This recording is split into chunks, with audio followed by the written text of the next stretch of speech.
tube time. And then also Michel Bourez. You know, he takes off with that little brown water with the sand sucking up the face, just quickly in and out. And here he goes once again, deep in the barrel, driving down the line. The wave spits. He's still running through this one. He tries to punch through the curtain, but gets caught up inside there. But a thrilling start to the heat for him. And great technique. I mean, it's not like he's in San Clemente learning how to ride tubes like that. And he's smiling his way through to the inside. Loving the vision on this one, Pete. A lot of travel time. You see if the judges give any credit to that. And he's in that title conversation because it's been a couple years. Well, here goes Griffin Colapinto. Dropped to the bottom of this one. And that wave didn't really do too much. Kind of filled up with foam, clamped up. No scoring opportunity. Like that he, you know, you saw that the water was pulling off. And then this though. Michel Bourez, he stalls, just stands on that tail for a moment. This thing's staying nice and open. He should find his way through. And there he is, re-emerging and letting go of one of those trademark hacks in the pocket. Well, maybe a bit of a mistake by Griffin, actually, because he would have been in position for that one. Wow, Michel likes it. We all like to really repeat that trademark turn a couple of times down the line. You look at Michel, where he ended up last season. That was one of his lowest results since he's been on the tour. Let's take a look at the replay here again. Just easy peasy as he gets in, but that's where you have to sit there and perfectly place that speed of the wave. So you're anticipating the speed of the wave, but also having to stay behind the curtain so you're out of view and ahead of the foam ball. So there's a lot to think about, and he did it just right. One thing we've seen a lot of today is I think that eagerness to bank scores from competitors. So a lot of outrunning of the deeper sections that are on offer. So you had the stall on the bottom turn, the stall and the snap, and then look at, he's just holding his arm back, then he releases it to stay, you know, and so that's that timing, being able to gauge how fast that wave is going. And the stall, you know, he did get himself back there where he was kind of flirting with that foam ball, didn't spend any time kind of driving over the top of it, so not one of the deepest barrels we've seen. But he did get a little further back than some of the other competitors in the first three quarterfinal. And it's just a demonstration of the power and punch that this wave has.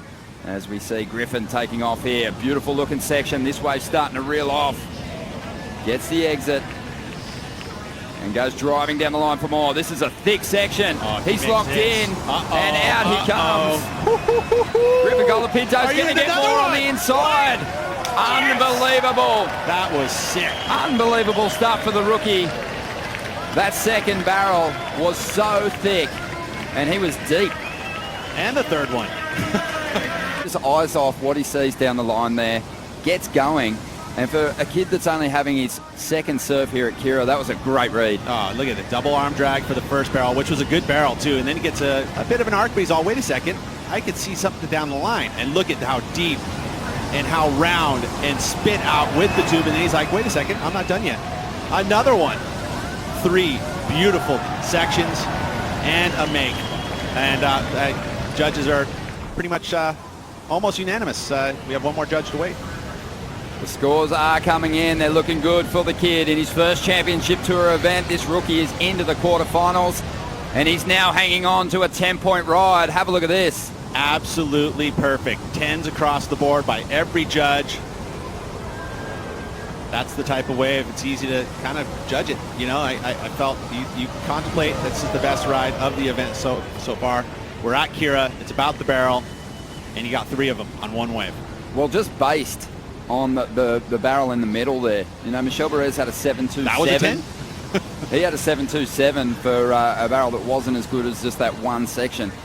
That was incredible. Well, hold up, because Michel Bourez is going to get an opportunity behind him. Not too deep at the moment, but still running through this one. You know what was unique about that wave is that it had creases in it, right? And you add the points, the 2 others that he scored on that wave, you know, it probably could have gone higher, but 10 is the scale. That's the top, and that's the first big number, other than Felipe Toledo's incredible 9.67 from earlier in the event. Got to be careful, though. Got to be careful, though. He is carrying a 2.6. We're at 18 minutes. He's got to back it up. You're against a top seed, a very experienced surfer in Michel Bourez. Been able to spend a lot of time with that family in You know, again, they all carry themselves, and they all are a pretty happy bunch. And right now, they're probably glowing. Michel Bourez now in second spot. Only needs a 5.34 at this point in time to get himself back out in front. But Griffin Colapinto needs to get rid of this 2.6. That was definitely solidifying it. So trying to get rid of the 2.6 now. Tucking into the barrel. Should find his way through this one. The Californian really laying hard into that turn. And that 2.6 is now gone. And we're waiting to see what he finishes it with. But a nice little reverse on the inside. He's got it all. I mean, I was thinking in my head, I'm like, okay, we know it's going to be a barrel riding contest. See him do it. I mean, that wasn't a huge error. It was more of a tail whip, but the barrel right here is where his points. That 2.6 is gone. And again, very deep. Look how small he gets. Keeps that speed up, all that pressure on those toes. And he picks up some points here just for these maneuvers too. I mean, those were not little maneuvers. So again, very smart, knows that 2.6, he sacrificed a little bit of size of the wave because he saw that there was going to be a good line in it. It could pretty much leave you deflated if you just get smoked every time by 6-foot airs and 10-point barrels. Probably frustrating either way. But Michel Bourez, he's still got time on the clock and he's going to use it wisely, stalling, getting a lot of cover. And he's going to duck in for more, hanging right in the base of this barrel. Trying to get a little bit more tube time before the wave finished off. Just under 9 minutes to go. Is that going to help him in the situation that he's in at the moment, Pete? Because Griffin's going to put another big number up in a second. Yeah, no, it probably isn't, to be honest. I mean, it's going to add points to his 2-point total, or 2-wave total, and that's the pressure. That's why with the 10, it's good that he adds a good number there, and now he can relax and even look for a better wave. But that's a great tube technique again from Michel Bourez. Wave choice is that he's able to find a barrel that's going to let him out, and he's able to stall. He has such good control in the barrel for that speed. Unfortunately, that second section, he didn't quite get the cover that he probably would have needed to really elevate that score above the 7.27. 5 seconds remaining. The onside announcer just about set to count this one down. Griffin Colapinto, the winner of the QS last year, a rookie on the championship tour, becomes the second to make the jump into the semi-finals. And he will be taking on Julian Wilson in what will be a great showdown for a place in the last heat of the Quiksilver Pro. And Griffin just taking this one through to the inside, but what a performance, Pete. Absolutely amazing.